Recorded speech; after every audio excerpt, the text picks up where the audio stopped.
Well, hey there, everybody, how is it going? My name is Robert. Thank you all so much for tuning in today. You're probably watching this on a Saturday, about ready to play guitar, diving into some new stuff. And I thought, you know what, let's make a video just talking, for a second. And I want to talk about one thing. You probably saw the title, don't practice too much. That's right, you can do that. It's really, really easy to get caught up in scales and chords and arpeggios and doing all this stuff all the time, and we forget sometimes to just play, just enjoy playing, put on a backing track, noodle around. I know we kind of like are hesitant. We want to get away from that phase where we just like noodle around and we're not really playing anything, but you need to make sure that you incorporate that time into your playing as well.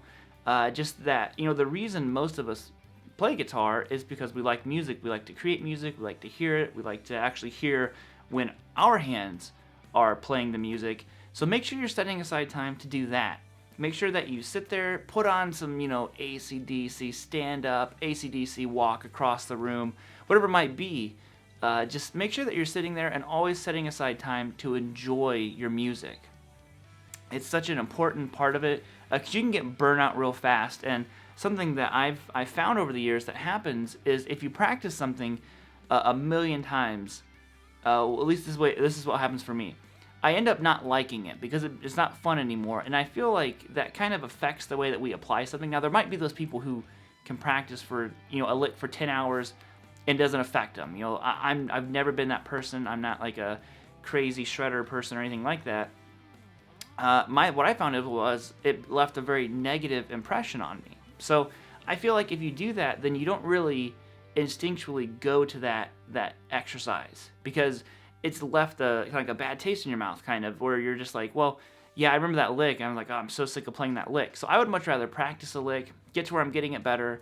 I'm like, okay, I'm gonna kind of like let it sit there for a second, go jam for a while, come back later that day, maybe the next day, something like that, and keep working on it. That way you're making sure that you're applying it in a very positive manner into your practice routine, because no one likes to just sit there and be forced to do stuff. Sometimes there are things on guitar like learning the notes, learning chords.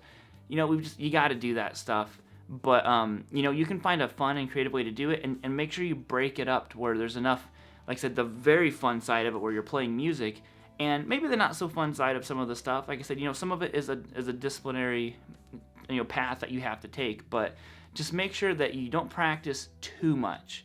Make sure you sit back, enjoy the music, and just have some fun. So, on that, guys, I'm out of here. I will be seeing you all later. Hope you have a great weekend, and I will see you later. Peace out, homies. Woo!